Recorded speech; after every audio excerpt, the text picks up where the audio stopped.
18 horas. Notícias de Manaus, Amazonas, Brasil e do mundo. Agora na Mix. 6 horas 2 minutos em Manaus. Boa noite pra você em 100,7. Você na sintonia certa, eu e ela. Oi, Karime, tudo bem? Oi, Carlão, tudo bem? Bacana. Boa noite. Boa noite pra você também, sintonizado aqui em 100,7. É isso aí, estamos juntos a partir de agora até as 7 da noite aqui no programa 18 horas. E aquele salve pra quem nos acompanha nas redes sociais, no @18horasnews. Boa noite, gente. Aí, nós temos hoje alguma coisa para os nossos ouvintes. Temos mimos? Sim, seriam temos mimos. esses mimos? Temos sim. É o seguinte, galera. A primeira pessoa que parar agora aqui na porta da Rádio Mix, na rua Fortaleza 585, no Adrianópolis, leva um par de ingressos para curtir qualquer filme dos cinemas da rede USA. Exatamente. Quer ir ao cinema? Quer pegar um cineminha? É só parar. É só parar agora aqui na porta da Rádio Mix, na rua Fortaleza 585, no Adrianópolis, e leva um par de ingressos para os cinemas da rede USA. Corre, gente! Agora nós vamos conferir os destaques do programa 18 horas de hoje. Secretaria Nacional de Proteção e Defesa Civil reconhece situação de emergência em Manaus. Prefeito Davi Almeida se reúne com o presidente Lula e na pauta está o pedido de recursos para a construção de casas populares. Aumenta a participação feminina em órgãos de segurança de todo o país. O Procon Amazonas dá dica para que o consumidor tenha seus direitos garantidos. 6h04. Essas e outras notícias, os principais destaques desta terça-feira, 14 de março de 2023. Você confere a partir de agora. Nós vamos juntos com você até às 7 da noite aqui no melhor Mix do Brasil, em mais uma edição do programa 18 horas. 18 horas. Olha, voltou a chover forte nesta madrugada em Manaus. A chuva começou por volta das 4 da manhã em toda a cidade, inclusive. Segundo a Defesa Civil, choveu a média de 24,6 milímetros nas últimas 24 horas. Mas, felizmente, a quantidade não foi a mesma de domingo, quando choveu mais de 100 milímetros e provocou deslizamento no bairro Jorge Teixeira, na Zona Leste, matando 8 pessoas soterradas.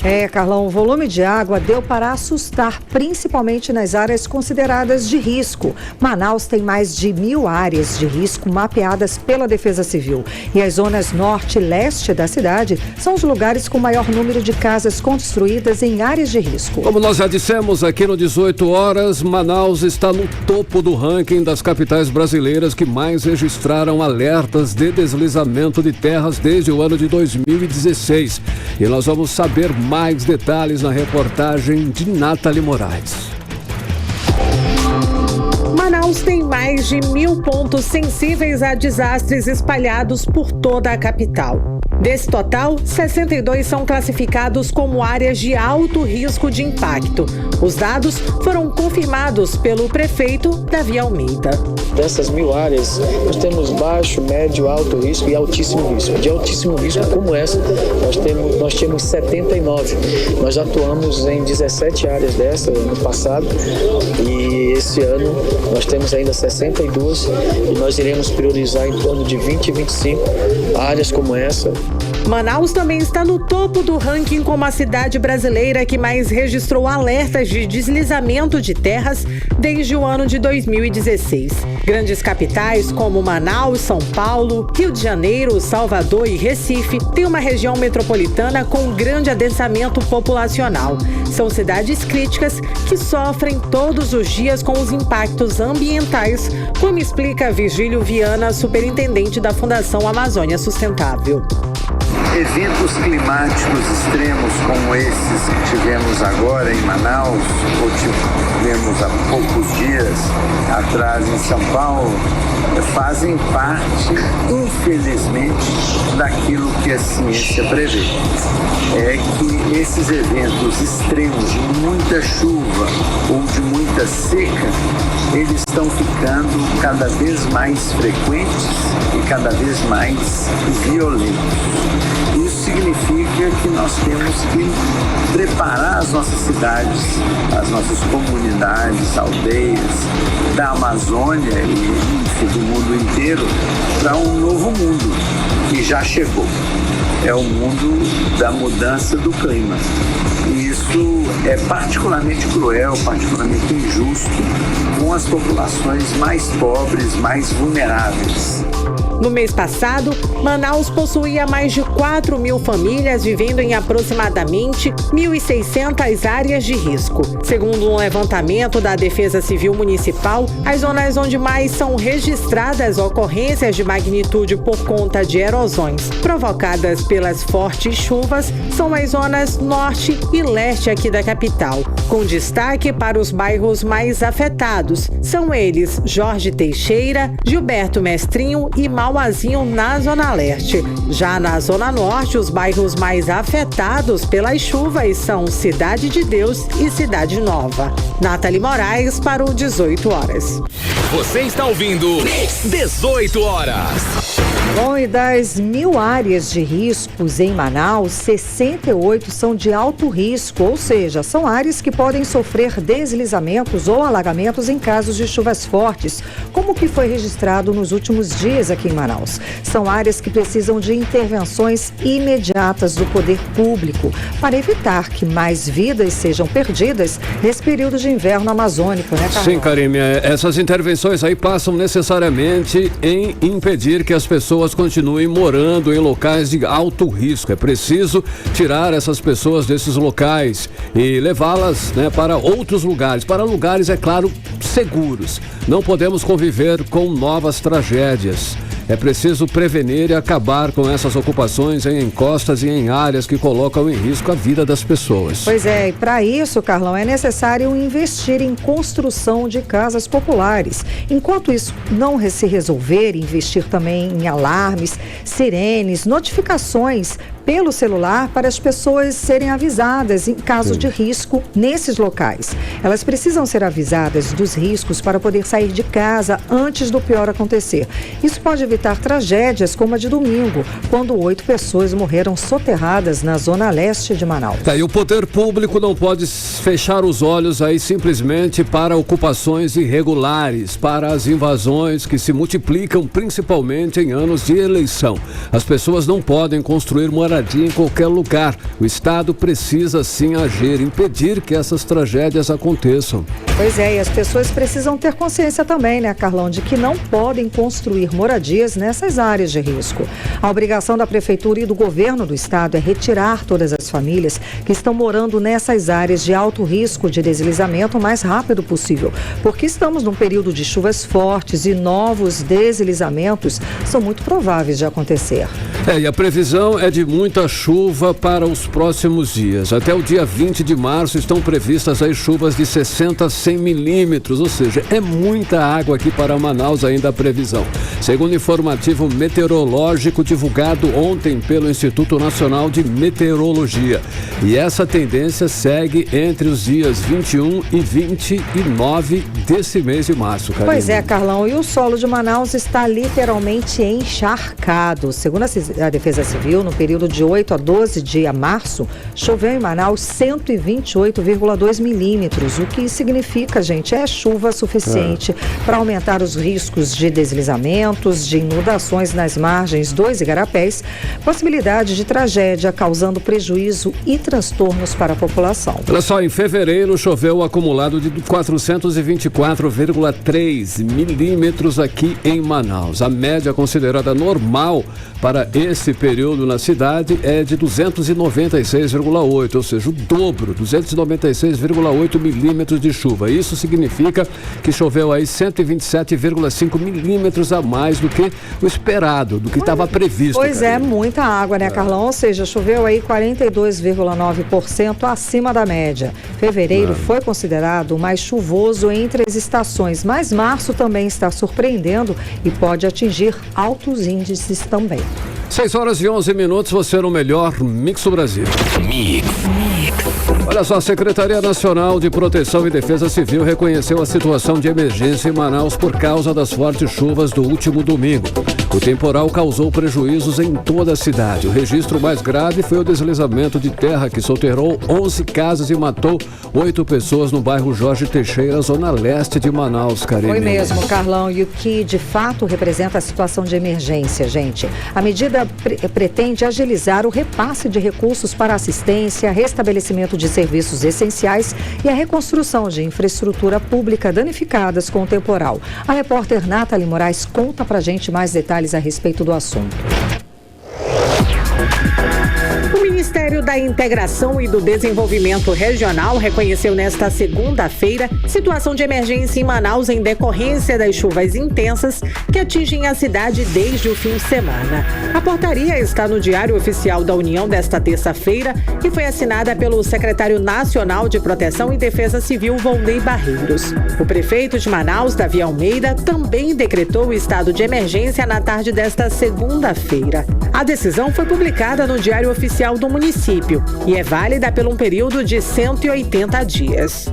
Para facilitar, Charles, para facilitar o repasse de recursos federais, eu vou decretar calamidade pública e, inclusive, eu estava com o secretário nacional de Defesa Civil descendo aqui conversando sobre isso. O decreto também autoriza a Defesa Social, por meio da Secretaria Executiva de Proteção e Defesa Civil, a adotar medidas necessárias ao mapeamento dos riscos e diminuição dos efeitos da chuva aqui na capital.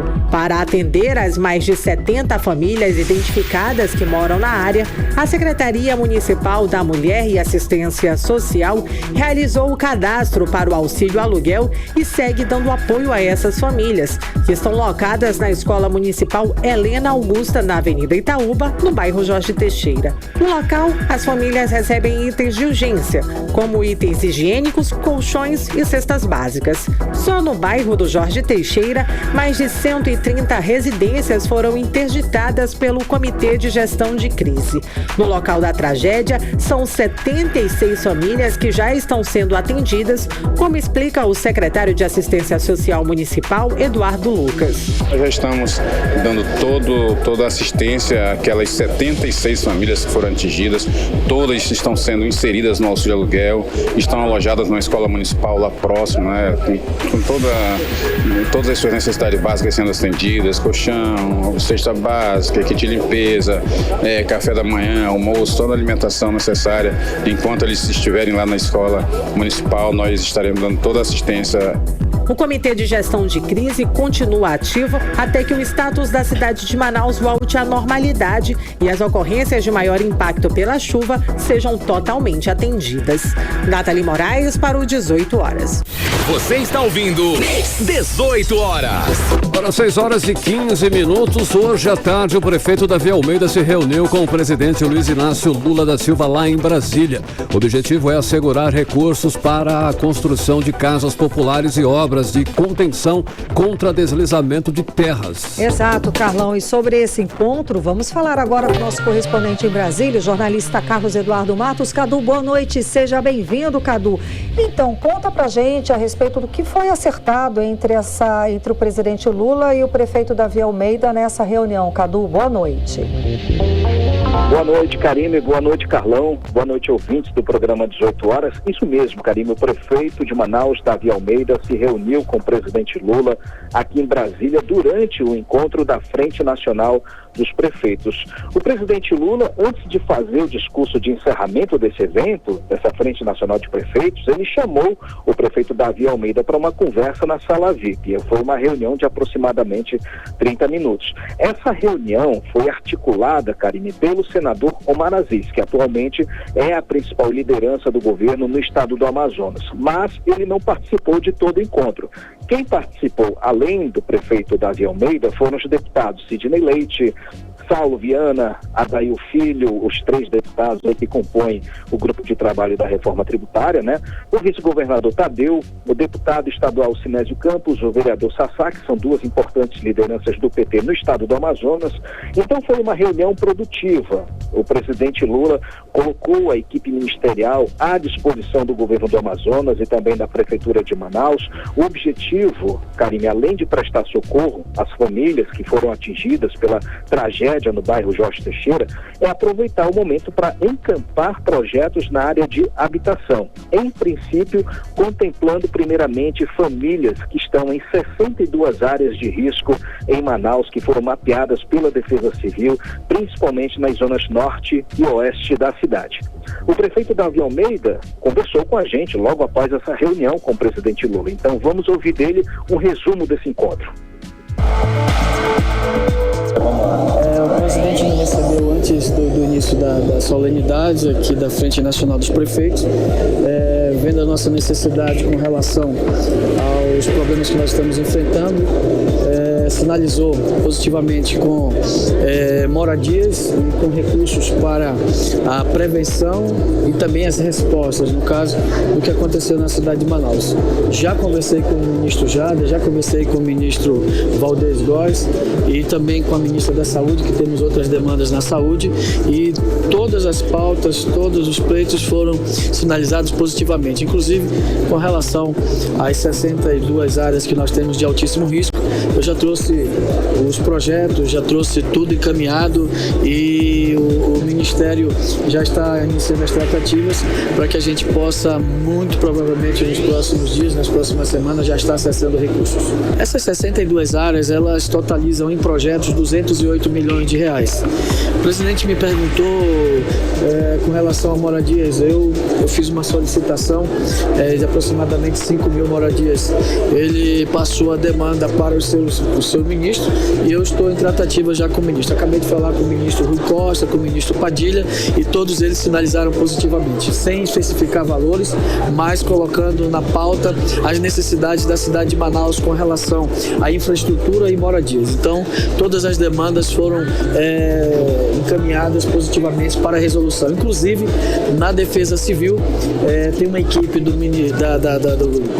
Governo Federal em Manaus, finalizando o plano de trabalho hoje, para que a gente já possa acessar os recursos nos próximos dias. 18 horas. A gente acompanhou a fala do prefeito de Manaus, Davi Almeida, falando a respeito da reunião que ele teve hoje com o presidente Luiz Inácio Lula da Silva em Brasília. Cadu. Karime, o governo federal, importante dizer isso, já vem se antecipando em diversas ações de apoio e de socorro às vítimas do deslizamento de terra aí no bairro Jorge Teixeira. Inclusive, o prefeito já conversou hoje com o ministro da cidade, o Jader Filho, o ministro da Integração Nacional, Valdez Góes.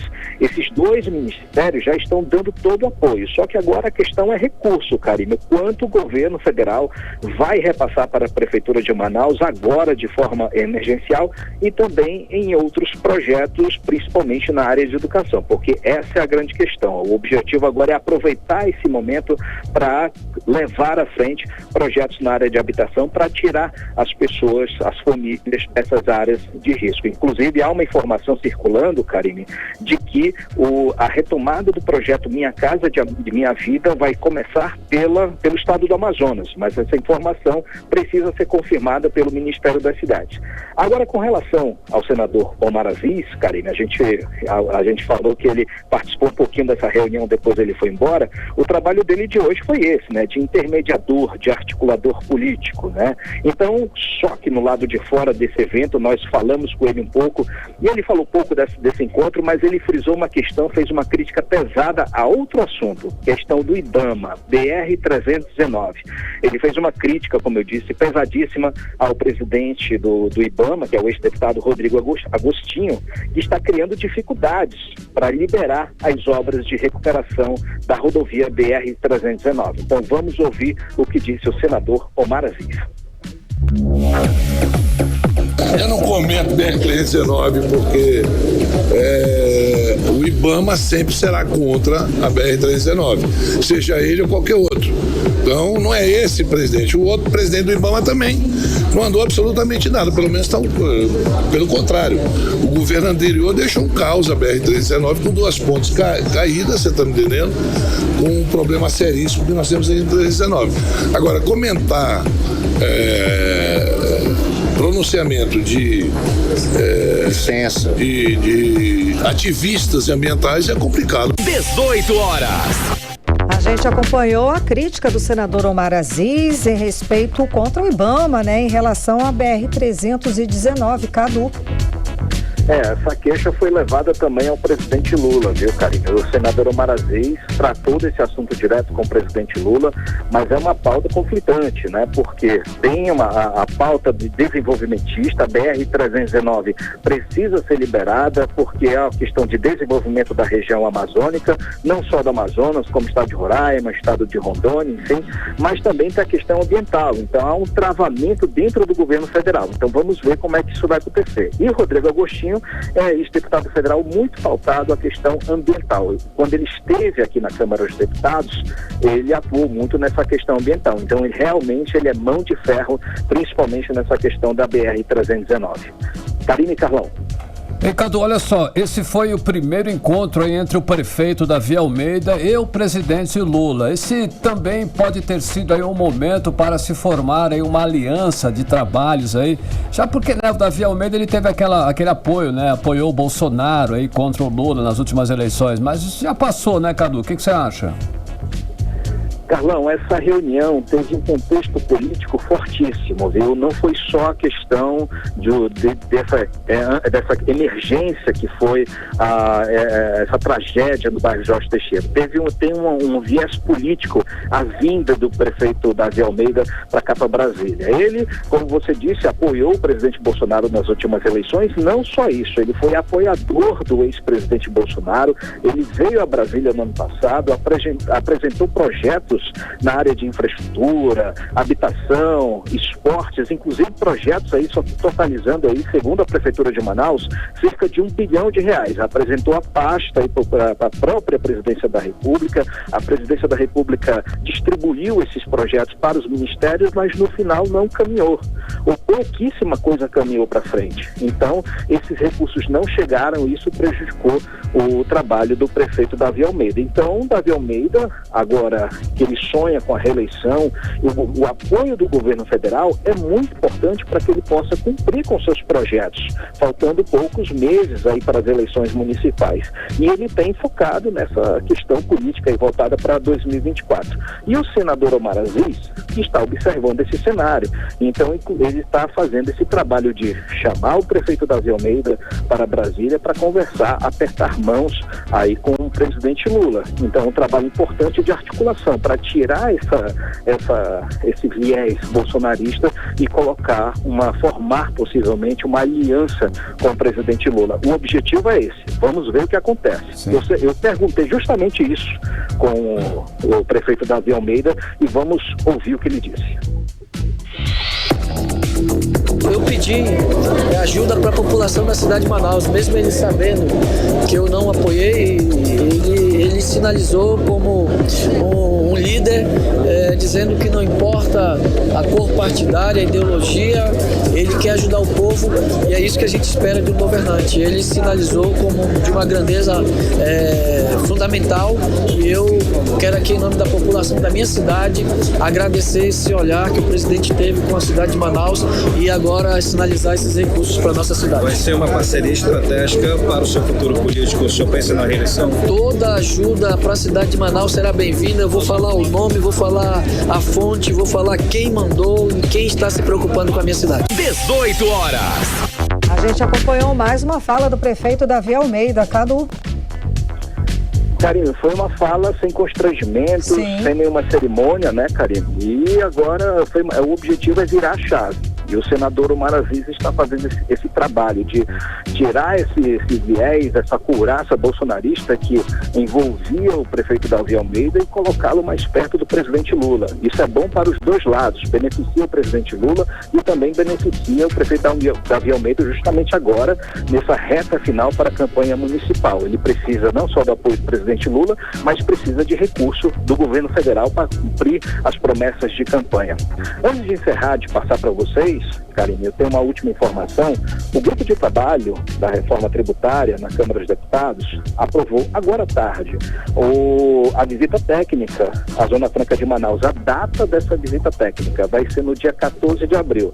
Na semana passada, ou antepassada, eles aprovaram que iriam aí em Manaus para visitar as fábricas da Zona Franca. Hoje foi definida a data dessa visita técnica, ou seja, vai ser dia 14 de abril. com a participação do presidente, do coordenador desse grupo de trabalho, o deputado Reginaldo Lopes, que é líder do PT na Câmara dos Deputados, e o relator da reforma tributária, que é o deputado Aguinaldo Ribeiro. Dois importantes personagens, dois importantes nomes dessa reforma tributária vão estar visitando as fábricas da Zona Franca de Manaus no próximo dia 14 de abril. Volto com vocês, Karine e Carlão. Obrigada pelas informações, Cadu. Boa noite, bom trabalho. Valeu, gente. Um abraço. Tchau, tchau. Agora 6h27, você no melhor mix do Brasil. 18 horas.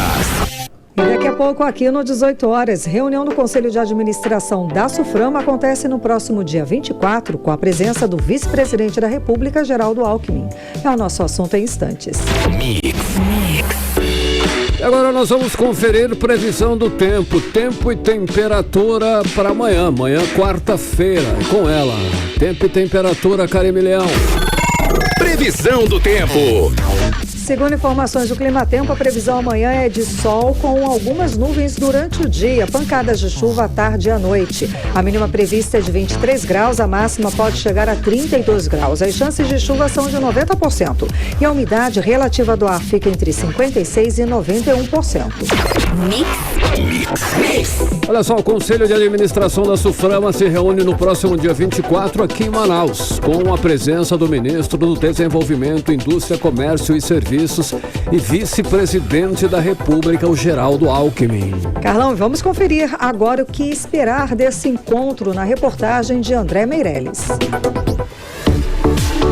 A SUFRAMA e o governo do Amazonas começam os preparativos para recepcionar o vice-presidente da República e ministro do Desenvolvimento, Indústria, Comércio e Serviços, Geraldo Alckmin, para participar da reunião do Conselho de Administração da SUFRAMA, que será realizada no próximo dia 24 em Manaus. Também será definido os novos conselheiros do CAIS. A confirmação ocorreu na tarde desta segunda-feira e foi comunicada pelo Ministério ao superintendente interino da SUFRAMA, Marcelo Pereira, que afirma que o encontro será uma oportunidade para as relações políticas e econômicas do Estado.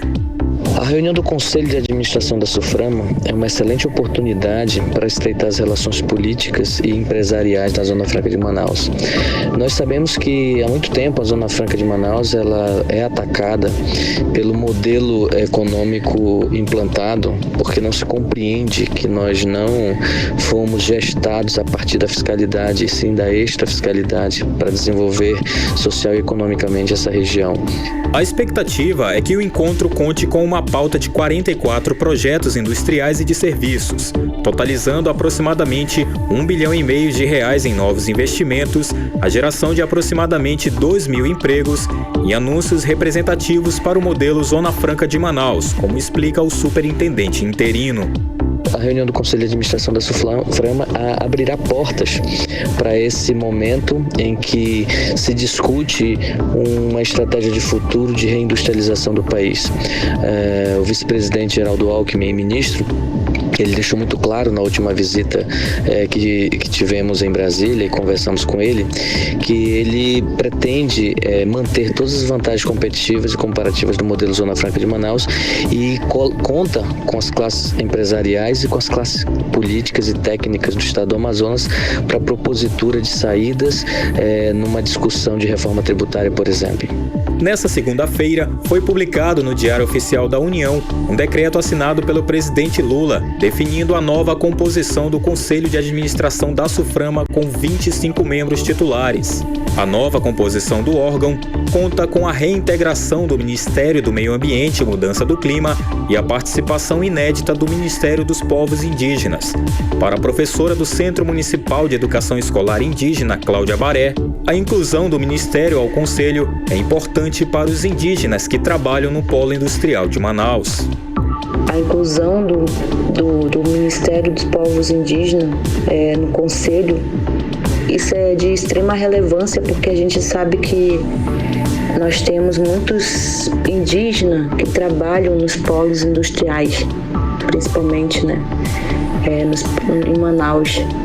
Então é de extrema importância e relevância que o próprio Ministério os povos estejam a par de tudo que está acontecendo e também que possa opinar. Com isso, as leis trabalhistas também, para os nossos povos indígenas, essa parte igualitária, essa capacitação, então para que os nossos povos realmente tenham seus direitos.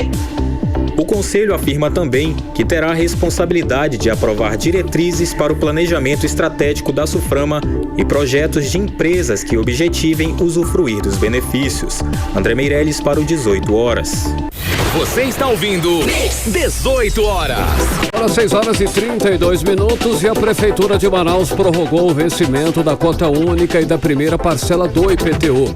O prazo para o pagamento terminaria amanhã, quarta-feira. Agora o pagamento poderá ser feito até o dia 31 deste mês, com 10% de desconto para quem pagar a cota única, Karine. Exato, Carlão. E quem optar o IPTU parcelado, a primeira parcela, como você também falou, também vence no dia 31, tá?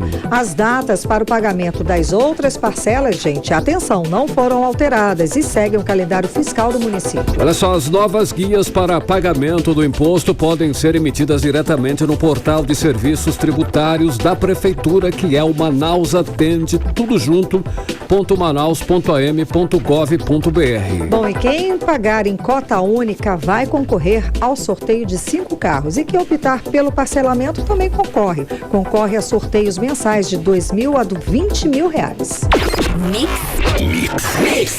Aumenta a participação feminina em órgãos de segurança do país, segundo o levantamento da Secretaria Nacional de Segurança Pública. O Corpo de Bombeiros foi o mais procurado pelas mulheres. Já nos cargos de comando da polícia, entre 2020 e 2021, a participação feminina cresceu 9,19%. Maravilha, né, Carlão? E o levantamento mostrou também que cresceu o número de delegacias de polícia especializadas no atendimento a ocorrências envolvendo mulheres. Isso em todo o país, tá? Vamos agora conferir mais detalhes na reportagem de Odineia Araújo. Depois de ser simbolizada como bela, recatada e do lar, como a ex-primeira-dama Marcela Temer, hoje a mulher assumiu que o lugar dela é onde ela quiser. E muitas decidiram que querem estar na polícia ou em outros setores da segurança pública do país. E está tudo bem. É o que revela um levantamento da Senasp, Secretaria Nacional de Segurança Pública, ligada ao Ministério da Justiça. De acordo com a Secretaria, a participação de mulheres em órgãos de segurança pública aumentou nos últimos anos em todo o país. Entre os anos 2000 e 2021, o público feminino aumentou 5,88% na Polícia Militar. Já no Corpo de Bombeiros, o número de mulheres nesses 21 anos subiu 12,44%. E na Polícia Civil, a presença delas aumentou em 4,35%. Já nos órgãos de perícia, o protagonismo feminino cresceu 9,79%. Para a delegada Débora Mafra, titular da especializada em crimes contra a mulher, o protagonismo feminino na segurança pública revela que, de fato, é possível a mulher estar onde ela quiser. Essa representação feminina na segurança pública demonstra que nós, mulheres, temos capacidade de estar onde estamos, ajudando o próximo por meio da segurança pública. O interessante é que mais mulheres têm feito também faculdade, com isso ajuda muito para que elas também estudem para o concurso público e passem. E é muito necessário a característica feminina na área de segurança, principalmente que a mulher tem uma característica fundamental de conseguir coordenar várias coisas ao mesmo tempo. Além disso, segundo a delegada da mulher Débora Mafra, por ser mais detalhista que os homens, a presença da mulher na área de perícia e investigação, por exemplo, faz muita diferença. Então, numa investigação, ela consegue olhar com mais amplo aquele local de crime, ela consegue fazer várias coisas ao mesmo tempo, o que auxilia muito nesse momento da segurança pública, numa investigação, inclusive na ajuda das nossas vítimas. Então, realmente, nós estamos muito felizes. Mais felizes ainda que também está aumentando as mulheres em cargo de comando, que é uma luta antiga, e é bom porque os nossos governantes estão vendo que a mulher é capacitada igual ao homem, consegue administrar muito bem, e é isso que nós queremos. Não queremos ser maiores, mas sim estar participando da mesma maneira que os homens. Segundo a Senasp, o crescimento das mulheres nos cargos de comando da segurança pública entre 2000 e 2021 foi de 9,19%. E os estados em que mais aumentou o efetivo feminino na área da segurança pública foram o Espírito Santo, Acre, Roraima, Amapá e Rio Grande do Norte. A pesquisa também revelou que entre 2000 e 2021 aumentou o número de delegacias de polícia especializadas no atendimento a ocorrências envolvendo mulheres em todo o Brasil. O número saltou de 177 delegacias em 2004 para 500 unidades em 2021. A região que mais tem delegacia da mulher é o Sudeste, são mais de 230. O Norte é que tem menos delegacias da mulher, apenas 37 unidades. Odinaia Araújo para o 18 horas. Você está ouvindo 18 horas. Agora são 6 horas e 37 minutos. Você no melhor mix do Brasil em mais uma edição do 18 horas. E olha só, a polícia identificou o suspeito de ter estuprado uma criança de 4 anos num shopping aqui em Manaus. E esse é o nosso assunto em instantes aqui no 18 horas. 18 horas. Entrevista do dia. E agora vamos falar sobre educação. É o seguinte, gente, com toda a facilidade, as polêmicas e perigos da era digital, fica sempre o debate de como educar os filhos que praticamente já nascem, com o celular na mão, que nasceram, Sabe tudo. Exatamente, como é que a gente administra isso, Para falar mais sobre esse e outros desafios da educação, vamos conversar agora com a orientadora do Kumon, Lilian Polaro. Muito boa noite, seja bem-vinda aos estúdios da Rádio Mix. Obrigada pela sua presença. Então, é difícil mesmo essa equação, Os bebês, como eu falei, já nascem até com perfil no Instagram. Antes de nascer, Se a gente lembra aí do chá revelação, que já faz parte, já entra aí nas redes sociais. Todo mundo assiste, todo mundo acompanha. Bom, como é que o educador, como é que os educadores avaliam esse contexto dessa criança que já nasce nas redes sociais? Boa noite. Boa noite, Karime. Boa noite, Carlão. Tudo bem? Realmente é um desafio para nós educadores, que as crianças acabam fugindo um pouco da realidade, Elas ficam muito imersas nas telas e isso faz com que o processo de aprendizado seja realmente um pouquinho atrapalhado aí, Por causa dessa relação com a realidade, com a vida. Exatamente. Sim, explica. Aí ela fica, é como se ela vivesse numa outra realidade. Naquele mundo virtual, e na hora que a gente precisa de uma tarefa, de fazer uma escrita num caderno, já a criança não tem mais aquela habilidade. Ela tem muita habilidade na hora de digitar, na hora de assistir um vídeo, mas na hora de fazer ali o que tem que ser feito, de fazer uma leitura, de fazer uma interpretação de texto ou de fazer uma escrita, ela já não está mais tão motivada, inclusive, para fazer esse tipo de atividade. E é mais difícil, digamos assim, o começo da escola para essas crianças? Com toda certeza, principalmente agora que a gente passou, por um período de pandemia que as crianças tiveram, principalmente as crianças em fase de alfabetização, que tiveram esse processo feito em casa, só com acompanhamento dos pais, às vezes o acompanhamento online não foi tão legal, então acaba que as crianças hoje, às vezes de segundo ano, terceiro ano, estão com a alfabetização prejudicada, e então isso faz com que a motivação também caia um pouco, e aí a criança, para ela, é muito mais interessante estar ali no celular, no tablet, do que estar estudando, do que estar lendo um livro. Fazendo aqueles trabalhinhos assim de seguir a linha, ligar pontos, isso. Fazer uma caligrafia. Exatamente, são trabalhos muito... Exatamente, coordenação motora. Fina, coordenação. Ela está muito prejudicada, porque a criança hoje, ela só digita, certo. Ela não escreve mais. E na hora de interpretação de texto, que você mencionou. O que isso, como é que tem essa relação de prejudicar?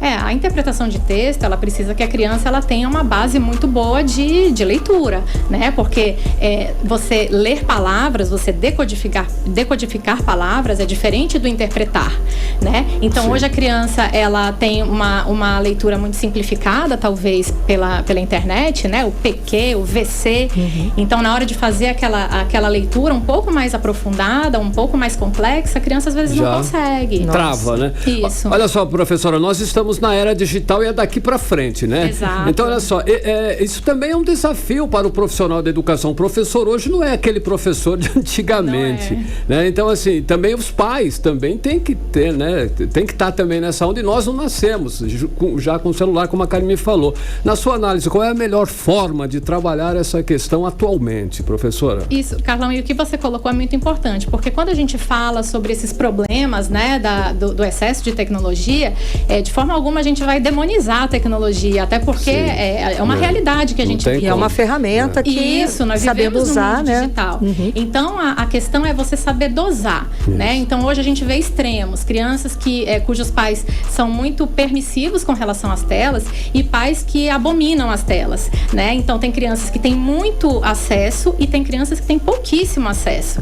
E isso tem que ser dosado, porque hoje a gente vive no mundo digital, né? Eu falo, hoje em dia, os trabalhos escolares, eles não são mais feitos num papel almaço, né? Então, assim, não tem mais. E aí, se eu também não deixar meu filho ter acesso a um notebook ou a enviar um e-mail ou fazer um trabalho digitado, ele também vai ser prejudicado na escola, porque ele vai ter dificuldade com isso. As escolas hoje estão tecnológicas também, né? Então, tem que saber dosar aí para que a criança ela não seja prejudicada nem com o excesso e nem com a falta total de tecnologia. Daí você poderia dar umas 2 dicas assim de ouro para os pais que estão nos ouvindo? Olha, acredito que saber dosar é a parte mais desafiadora. É desafiadora, isso, é a parte mais desafiadora. Colocar tempo, tanto tempo. Exatamente. Começar a inserir a tecnologia só depois de lá pelos 3 anos de idade, mais ou menos, inserir a tecnologia de forma muito, de pouquinho, né, na vida da criança, sem deixá-la muitas horas, né, ali ligada na tela. Eu acho que é isso, é saber dosar. Bom, e esses e outros assuntos desafiadores para a educação vão ser abordados durante um fórum, né? O Fórum Amazonense de Educação, que acontece neste sábado no Centro de Convenções Vasco Vasques, né? Como que vai ser esse fórum? Isso, nesse fórum nós teremos 2 palestras muito bacanas, muito importantes. Uma que vai ser às 15 horas, vai ser direcionada aos profissionais da educação, né? Porque como a gente falou, quando a gente pega essas crianças com tanta dificuldade, que vieram de um período aí de, né, pós-pandemia, o professor se sente sobrecarregado, às vezes sente que não está dando conta do recado, né? Então a gente precisa falar sobre isso para que os alunos fiquem mais motivados e os professores com uma saúde mental em dia. Isso é muito importante. Exatamente. Então às 15 horas vai ter essa palestra das meninas do SOS Educação, para quem não conhece, vale muito a pena conhecer. Então elas vão fazer essa palestra às 15 horas para os profissionais da educação. E às 18 horas vai ter uma palestra para as famílias, exatamente com esse tema que nós abordamos, né? Como educar as crianças que são nativos digitais para serem felizes no mundo real. Gente, muito interessante, né? Temos mimos para vocês. Se você parar agora aqui na rádio, na Mix, na Rua Fortaleza 585, no Adrianópolis, a gente vai lhe dar essa oportunidade. Temos um par de convites para essa palestra que acontece direcionado aos educadores e outro par de convites para a família, ok? Tá afim, ficou interessado, é interessante, é desafiador, então pare agora aqui na Rua Fortaleza 585, no bairro Adrianópolis, aqui na Rádio Mix. A gente tem esses convites para você, estamos te esperando. E é muito interessante, porque realmente são 2 públicos, mas que esses 2 públicos, tanto a educação, tanto o profissional da educação quanto a família, eles precisam conversar também. Então eles precisam ter essa informação para falar a mesma língua, não é? Exatamente. Inclusive as palestrantes, elas são especialistas nessa relação entre família e escola, né? Então essa essa conversa entre os dois públicos, ela é muito importante. Professora, tem um detalhe também, às vezes os pais também, eles se perdem, né, no mundo nas digital e negligenciam o filho. É verdade. Então, olha aí, tem que ter também esse alerta, tem que dosar para os pais também. Exatamente, porque nós somos os exemplos, né? A educação parte pelo exemplo, não adianta você falar e agir, né, ao contrário, a criança não aprende nada. Então vamos falar mais da palestra para o pessoal parar aqui. As duas primeiras pessoas que pararem aqui vão levar cada uma um par de ingressos para as palestras que acontecem neste sábado durante o Fórum Amazonense de Educação, lá no Centro de Convenções Vasco Vasques. Agora, queria saber também, para as pessoas que estão ouvindo, de repente não vão poder passar por aqui, como é que elas fazem inscrição? Tá, pode seguir a página do FAI, né, do Fórum Amazonense de Educação no Instagram, lá vai ter o link. Posso deixar o telefone? Claro, também? Por favor. Se quiserem entrar em contato, pode falar comigo no 981755555. Bem facinho para todo mundo entrar em contato. E você também é nosso convidado, né? Então são as duas palestras. Fala novamente das palestras. Vamos lá. Tem a palestra das 15 horas, que é para os profissionais da educação. Lembrando que profissionais da educação não são apenas professores, psicólogos, psicopedagogos, pedagogos, diretores de escola. Então é importante para essa turma. E a segunda palestra, a dos profissionais da educação, focada na saúde emocional do professor e motivação dos alunos para que tenham um semestre, um ano bem bacana, bem suave. E a palestra das 18 horas para as famílias, com esse tema maravilhoso, muito pertinente, muito atual, que é para que a gente consiga, né? Eu falo a gente porque sou mãe também, para que a gente consiga educar os nossos filhos, que são nativos digitais, para serem felizes no mundo real. Perfeito, muitíssimo obrigada pela sua presença aqui nos estúdios da Mix, aqui no programa 18 horas. Carlão, muito obrigada. Karime, obrigada. Muito obrigada, uma ótima noite. Conversamos com a orientadora do Kumon, Lilian Polaro. 6h48, você era o melhor mix do Brasil. 18 horas. Olha só, na véspera do Dia do Consumidor, o Procon Amazonas dá dicas para que as pessoas tenham seus direitos garantidos, Karime. Exato, Carlão. Além de pesquisar por produtos mais baratos, é preciso estar atento à confiabilidade do fornecedor, gente, principalmente no caso de compras online. E a repórter Odiné Araújo traz mais detalhes pra gente. Todos os dias a oferta de produtos e serviços é grande e direcionada a todos os públicos. E essa oferta vem de todo lugar e por todos os canais, quer seja pelo celular, pela TV ou mesmo na porta de casa. Por isso mesmo, é preciso ter cuidado para não cair em armadilhas e ciladas. E o Procon, Instituto de Defesa do Consumidor do Amazonas, que realiza diversas atividades nessa Semana do Consumidor, dá algumas dicas. A primeira delas é pensar se o que você pretende comprar é realmente necessário e se você tem orçamento para essa compra. Especialistas orientam que antes de comprar é preciso fazer 3 perguntas. Eu preciso desse objeto? Eu tenho dinheiro para pagar essa compra? Tenho que comprar isso agora? E o momento de se questionar é justamente esse. Por conta do Dia do Consumidor, festejado amanhã, muitos produtos e serviços estão sendo oferecidos com preços promocionais. O diretor-presidente do Procon Amazonas, Jalil Frache, lembra que o consumidor deve ter cuidado com essas promoções. Quando for comprar de forma presencial, pergunte os dados referentes à troca do produto, se é possível trocar o produto, ateste a qualidade do produto, se não há nenhum defeito ou nada do tipo. Já nas compras online, os cuidados eles devem ser um pouco maiores, porque, em via de regra, os golpes de falsos fornecedores, eles se encontram hoje no meio digital, na internet, nas compras online. Eles ofertam produtos muito abaixo do valor de mercado para atrair o consumidor, criando falsas promoções e fazendo com que o consumidor acredite que aquele produto vale aquele valor. Então, desconfie de preços muito abaixo do preço de mercado. É claro que promoções podem existir e nós, como os consumidores, estamos sujeitos a cair em golpes. Além disso, segundo Jalil Frache, antes de fazer qualquer compra, principalmente de produtos mais caros, é preciso não só ter um planejamento financeiro, mas também verificar a reputação dos fornecedores.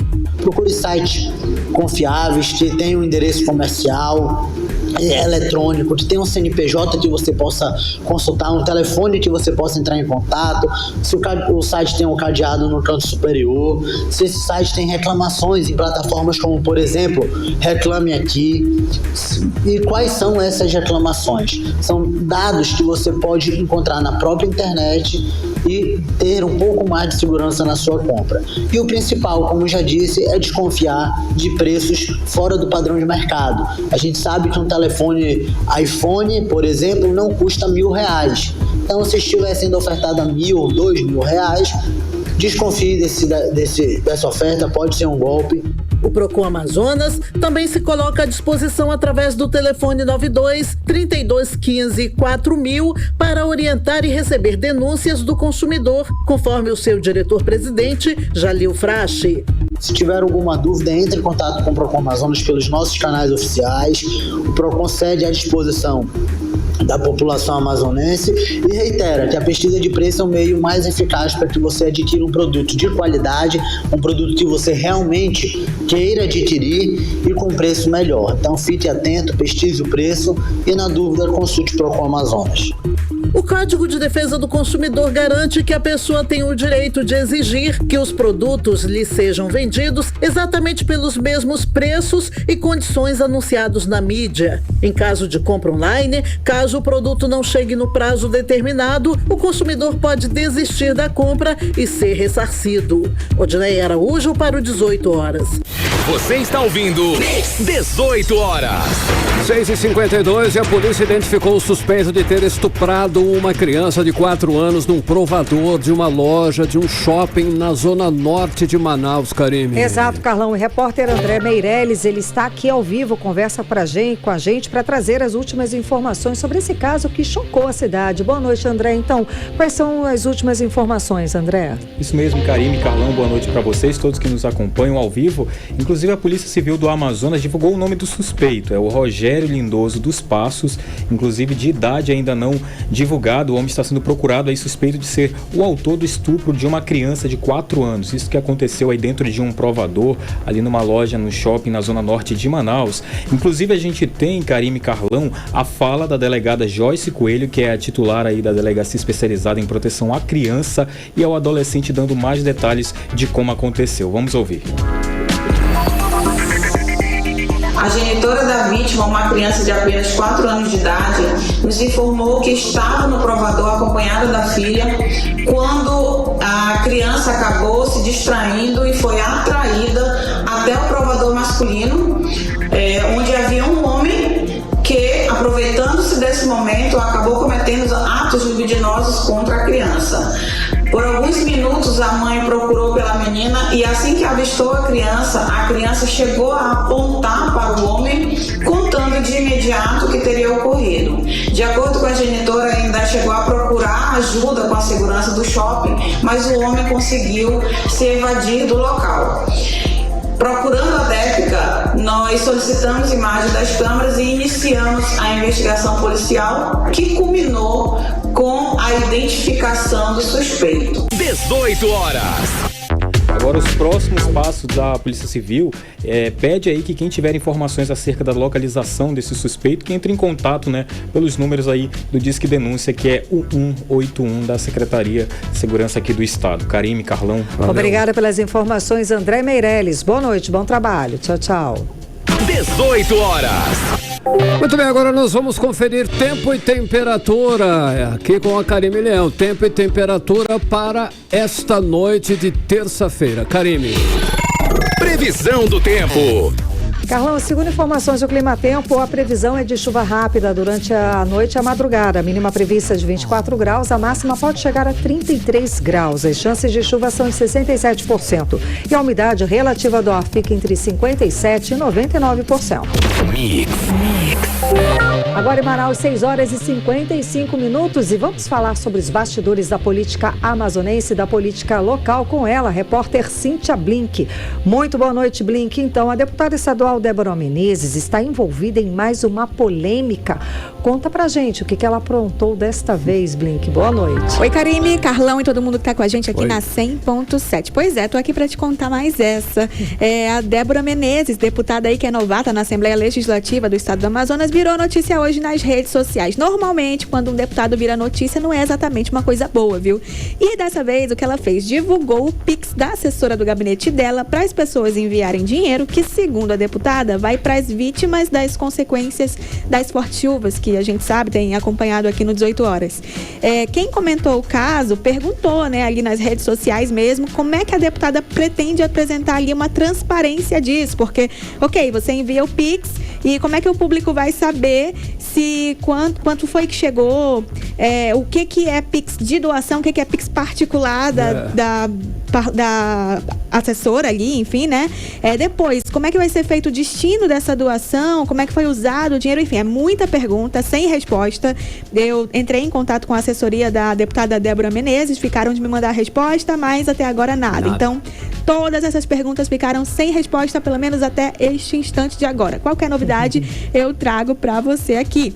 Karime, Carlão. Ei, Blink, você acabou de falar aí que deputado, quando é notícia, não é notícia boa, né? Olha só. Normalmente, né? Também não bota tudo assim. Não vamos exagerar, mas olha só no caso. Fausto Júnior e Felipe Souza estão na mira de uma investigação criminal. Qual é o motivo? É isso, o Ministério Público do Amazonas está aí num procedimento investigatório criminal para saber se apóstolos e pastores da Igreja Ministério Internacional Aliança de Milagres cometeram aí uma possível prática de compra de votos em favor do deputado estadual Felipe Souza e do deputado federal Fausto Júnior na última eleição de 2022.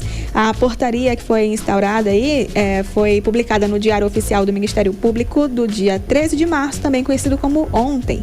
Essa igreja fica na Avenida Santa Isabel, lá na Cachoeirinha, zona sul de Manaus, e o trabalho do Ministério Público envolve ouvir testemunhas da igreja também, né? Mais informação ali sobre o caso. O deputado Felipe Souza recebeu um pouquinho mais de 50 mil votos para conseguir aí essa vaga na Assembleia Legislativa e o deputado Fausto Júnior 90 mil votos para ocupar uma vaga na Câmara Federal. Karime, Carlão. Cíntia, a deputada Alessandra Campelo é realmente a nova vice-líder do governo, é isso mesmo, Cíntia? A deputada está aí nesse time aí de líderes do governo, né? Tem a deputada Alessandra Campelo, que já está na sua reeleição na Assembleia Legislativa. Ela sempre teve uma boa relação com o Poder Executivo, inclusive foi secretária da Secretaria de Assistência Social na primeira gestão do governador Wilson Lima. Então, isso só vem coroar essa relação que sempre foi boa entre a deputada e o Poder Executivo.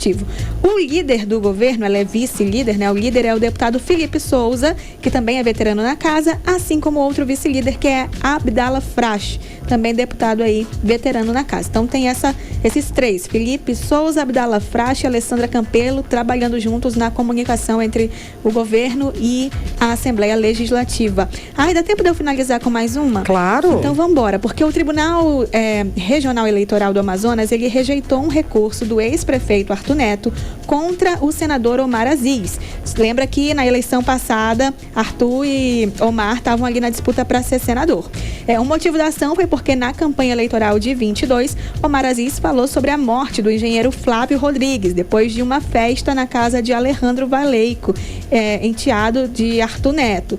O senador acusou Arthur de mandar esconder o corpo do engenheiro e criticou o Ministério Público por não ouvir ou investigar o ex-prefeito durante a apuração desse caso, que todo mundo ficou conhecendo aí como caso Flávio. Então, Arthur queria ali uma punição, porque ele entendeu que era uma propaganda eleitoral antecipada negativa, mas a desembargadora Carla Reis disse que não há previsão não há como punir uma propaganda negativa depois que houve ali a remoção da peça publicitária, por isso rejeitou o recurso do ex-prefeito contra Omar Aziz, é isso. Ok. Obrigada pelas informações, Cíntia Blink. Boa noite, bom trabalho. Boa noite, até amanhã. Tchau, tchau. Agora em Manaus, 7 em ponto. Seguimos direto para o editorial 18 horas. Editorial 18 horas. Os planos de saúde seguem liderando o ranking de reclamações e de atendimentos registrados no Instituto Brasileiro de Defesa do Consumidor, o IDEC. Segundo dados divulgados hoje, na véspera do Dia do Consumidor, 27,9% das reclamações no ano passado se referem a empresas e plano de saúde. As principais queixas são os planos de saúde em 2022. Foram dúvida e respeito de contratos e também os reajustes. Em 2022, o Brasil assistiu uma luta feroz pelos direitos das pessoas que têm plano de saúde. A vitória contra o chamado rol taxativo da Agência Nacional de Saúde. Agora é lei. Os planos de saúde devem cobrir tratamentos prescritos pelo médico, mesmo que estejam fora da lista da agência. Foi uma vitória da sociedade brasileira e que deve ser respeitada pelas empresas sérias que atuam no mercado. 18 horas. 7-1, Karime, boa noite. Boa noite, obrigada pela companhia, um beijo, até amanhã. Até amanhã. Você ouviu 18 horas. As notícias do Brasil e do mundo. De volta amanhã.